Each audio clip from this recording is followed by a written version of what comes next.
Barchaga assalomu alaykum. Bugungi darsimiz demak meyoz bo'linish jarayoni haqida bo'ladi. Xo'p, bizni Telegram kanalimiz demak kimyo biologiya auditoriyasi. A'zo bo'lib qo'yishni unutmang. Biz esa boshladik. Demak, meyoz. Meyoz demak interfaza va meyoz bosqichlaridan iborat. Interfaza demak presintetik, sintez va postsintetik davrlarga bo'linadi. Ba'zi bir o'quvchilar shunga adashishadi, ya'ni birinchi postsintetik, keyin presintetik deyishadi. Yo'q, ya'ni test vaqtida shunga chalg'ishadi endi o'quvchilar. Xo'p, ya'ni birinchi demak postsintetik, keyin presintetik keladi degan deyishadi. Xo'p. Mana bu yerda demak mana shu davrlarda uchraydigan to'plamlar. Xo'p, biz mitoz bo'linish haqida ham video dars tayyorlaganmiz. Birinchi meyozni ko'rishdan oldin mitozni ko'rishingizni maslahat beraman, chunki mana bu to'plamlar nimani anglatadi, belgilar nimani anglatadi, hammasini mitoz bo'linish jarayonida tushuntirib ketganman. Presintetikda demak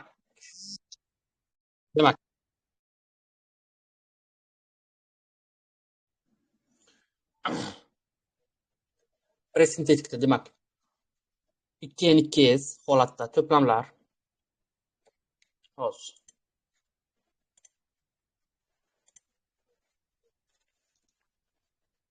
demak to'plamlar 2n2s, sintezda 2n4s, postsintetikda 2n4s. Meyoz bosqichlari demak reduksion va ekvatsionga bo'linadi. Reduksion profaza 1, metafaza 1, anafaza 1, telofaza 1. Ekvatsion profaza 2, metafaza 2, anafaza 2 va telofaza 2 lardan iborat. Reduksion va ekvatsion oralig'ida demak interkinez jarayoni ro'y beradi. Ular haqida demak batafsil gapirib o'taman. Birinchi profazadan boshlaymiz. Chunki mana bu presintetik, sintez va postsintetiklarni men mitoz bo'linish jarayonida tushuntirib ketganman. Xo'p, xromosomalar qanday bo'ladi, xo'p, hujayrada qanday o'zgarishlar ro'y berishini shu davrlarda aytib ketganman. Profaza 1dan boshlaymiz. To'plam 2n4s. Xo'p. Xromatidalardan tuzilgan xromosomalar spirallashib, yo'g'onlashib, kaltalashadi. So'ngra gomologik xromosomalar bir-biriga yaqinlashib, yonma-yon joylashadi va xromatidalar tetradasini, ya'ni konjugatsiyani hosil qiladi. Xo'p, mana bu yerda e'tibor beradigan joyi xromatidalar degan. Xromatidalar tetrada, ya'ni konjugatsiyani hosil qilar ekan profaza 1da hujayralar. Krassingover jarayoni kuzatiladi. Demak, men bu yerda hujayrani chizaman. Mana. Konjugatsiya degani mana bu yerda demak bo'linish uchog'i.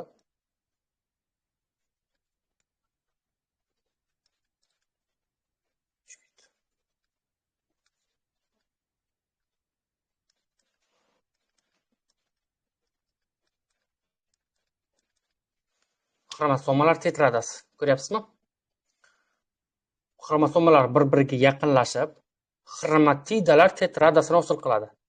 Qarang, mana bitta xromatida, ikkita xromatida, ikkita xromatida.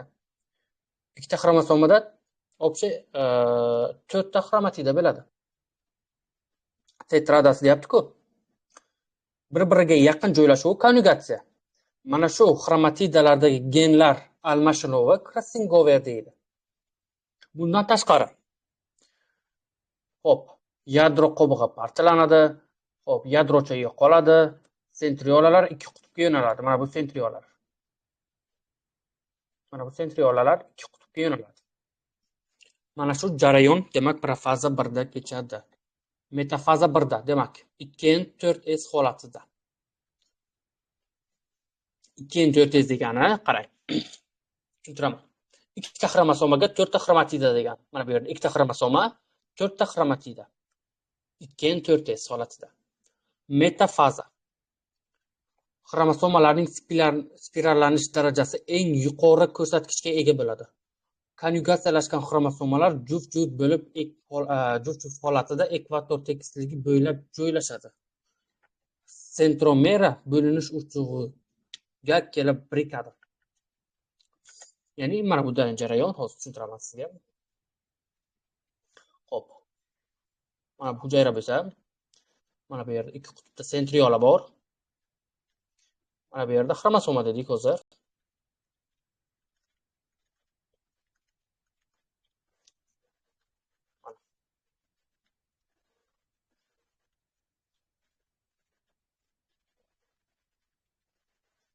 Bundan ham.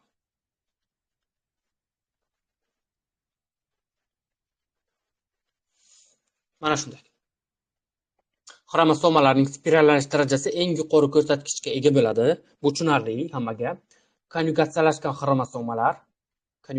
xromosomalar, ya'ni hop, ekvatorda joylashgan xromosomalar, juft-juft holatda ekvator tekisligi bo'ylab joylashadi. Bu tushunarli. Sentromera bo'linish uchug'iga kelib birikadi. Mana bu sentromeralar bo'linish uchug'iga kelib birikadi. Ko'ryapsizmi? Birikdi. Anafaza 1. 2n4s holatida hujayra.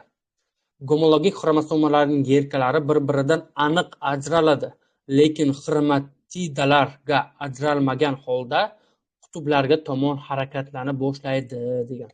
Mana shuni ham chizib tushuntiraman sizga. Qarang.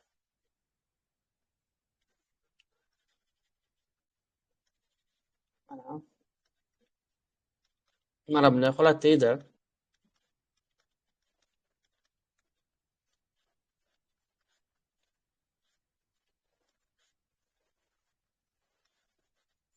Xo'p. Bo'ladi shu. Qarang. Gomologik xromosomalar yelkalari bir-biridan aniq ajraladi.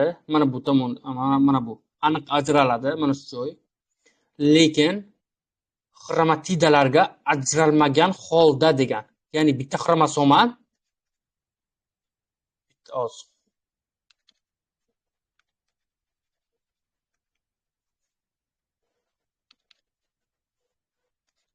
mana bunday holatda,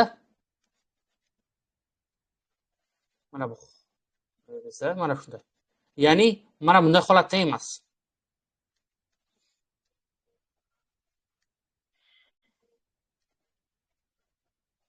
Ya'ni xo'p, bu yerda tushunarsiz bo'ldi biroz.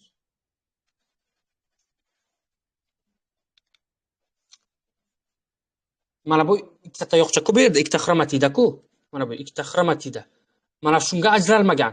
To'liq bitta xromosoma holatda bir qutbga yo'nalgan bo'ladi. Ya'ni bir qutbga tomon harakatlangan xromosoma. Mana shunday. Xo'p. Telofaza 1. Boshida 2n4s, keyinchalik n2s bo'ladi deyilgan bu yerda. Mana shuni esingizdan chiqarmang o'quvchilar. Telofaza 1da har doim ham n2s holati bo'lmaydi. Ko'pchilik abituriyentlar shunga adashishadi. Har doim ham deyishimiz noto'g'ri. Boshida 2n4s, keyinchalik ns bo'ladi. Ya'ni mana bu yerda qarang. Xromosomalar soni 2 hissa kamaygan hujayralar hosil bo'ladi. Qisqa vaqt ichida yadro qobig'i hosil bo'ladi. Qisqa vaqt davom etadi. Xromatidalar despirallashadi. Xromosomalar soni teng gaploid to'plamga ega ikkita qiz hujayrani paydo qiladi. Tushunarli. Mana bu yerda chizib tushuntiraman shu yerda. Qarang. Sentriolalar.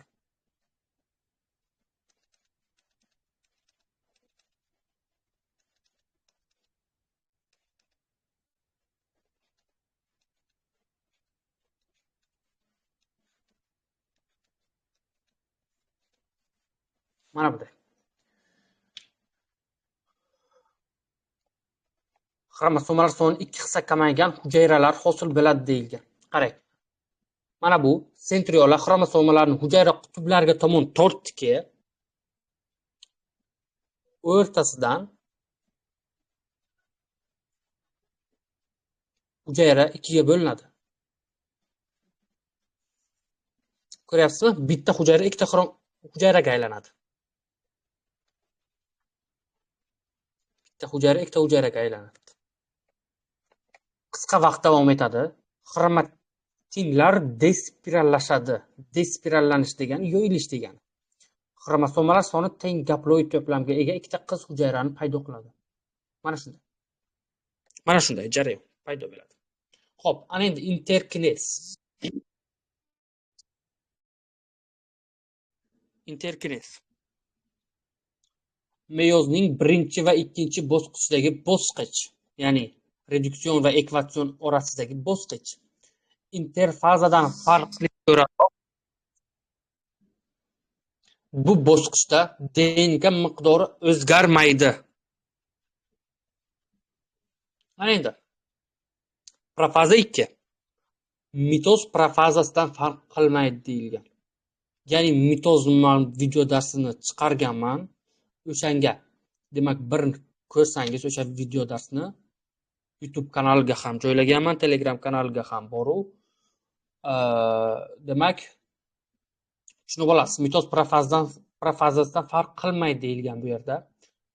To'plam N2S holatida metafaza 2 juft xromatidali xromosomalar ekvator tekisligida joylashadi deyilgan. Xo'p. To'plam N2S holatida, xo'p, anafaza 2 da demak 2N2S holati paydo bo'ladi, ya'ni sentromeralar bo'linib har bir xromatida mustaqil xromosomaga aylanadi. Qarang.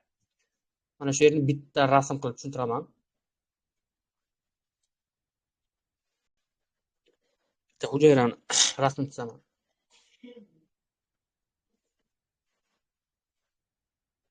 Xo'p. Mitoz profazasidan farq qilmasdi. Hozir mana bu yerda bitta hujayradan ikkita hujayra paydo bo'ldi dedik. Mana shunday holatida. Demak, mana bundayda, to'g'rimi? Xo'p.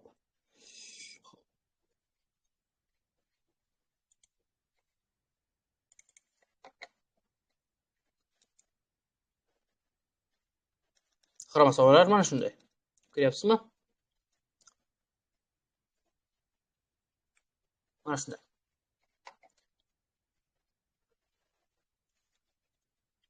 Xromosomalar demak ekvator tekisligi tomon joylasha boshlaydi. Demak, sentriola demak hujayra qutblari tomon tarqaladi deyilgan bu yerda. Ya'ni demak kitobda shunday deb yozilganda, mana bu yerda qarang. Mana shuni ko'rsataman shu joyini. Xo'p,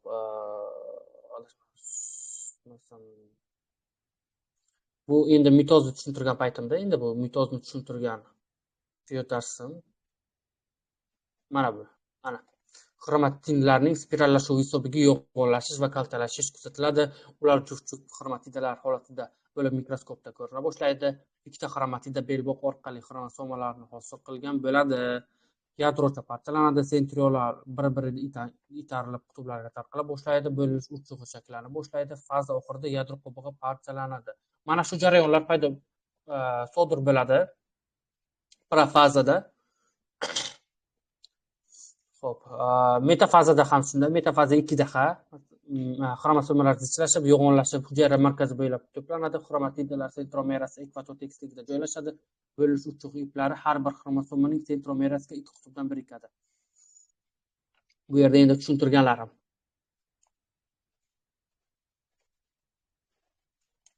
Xo'p, demak, juft xromatidali xromosomalar ekvator tekisligida joylashadi. Sentromeralar bo'linib har bir xromatida mustaqil xromosomaga aylanadi. Xo'p. Hujayraga demak bo'linadi. Xromosomalarga mana bu mikronaychalar birikadi. Ko'ryapsizmi?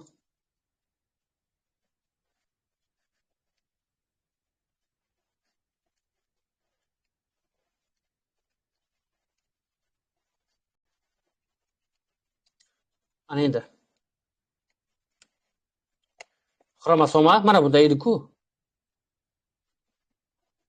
Mana bunda X.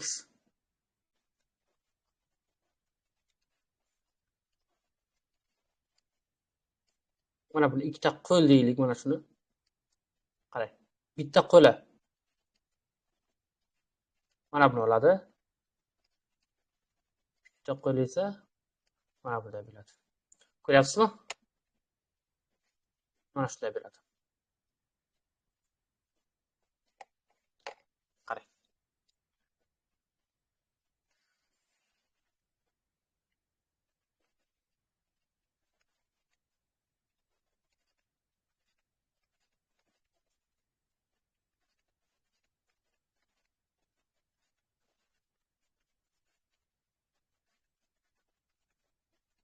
Ko'ryapsizmi? Mana shunday oladi. Tortiladi. Xromosomalar qutblarga tarqaladi, sitokinez boshlanadi. Sitokinez, ya'ni sitoplazmaning bo'linishi. Reduksion va ekvatsion jarayonlari shular. Unchalik qiyin emas, o'quvchilar. Xo'p, demak, yana shu meyozda ham aytaman. Demak, o'simliklarning bo'linishida, demak, o'rtasidan to'siq paydo bo'lib, teng ikkita hujayra paydo bo'ladi. Demak, hayvonlarda o'rtasidan bochiqlik paydo bo'ladi va hujayra ikkiga bo'linadi hayvonlarda. Buni esingizdan chiqarmang. Xo'p, meyozning biologik ahamiyati haqida gaplashamiz. Bitta diploid to'plamli hujayradan 4 ta gaploid hujayralar hosil bo'ladi. To'g'ri? Ikkita hujayra, bitta hujayradan ikkita hujayra paydo bo'ladi reduksionda va yana shu bittasidan, mana shu yana bittasidan yana ikkita hujayra hosil bo'lyapti. Jami 4 ta hosil bo'lyapti. Bitta hujayradan 4 ta hujayra hosil bo'lyapti.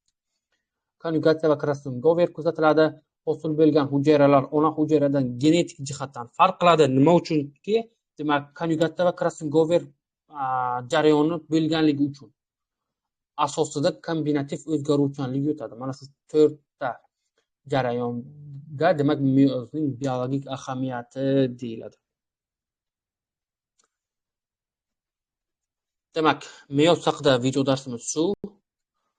Demak, meyozni, demak, video darsini ko'rishdan oldin mitozni bir qarab qo'yishingizni maslahat beraman, chunki batafsilroq, ya'ni mana bu belgilar nimani anglatadi, profaza, metafaza, anafaza, telofazalarda nima jarayonlar ro'y berishini batafsil mitozda tushuntirganman. Xo'p, barchaga rahmat.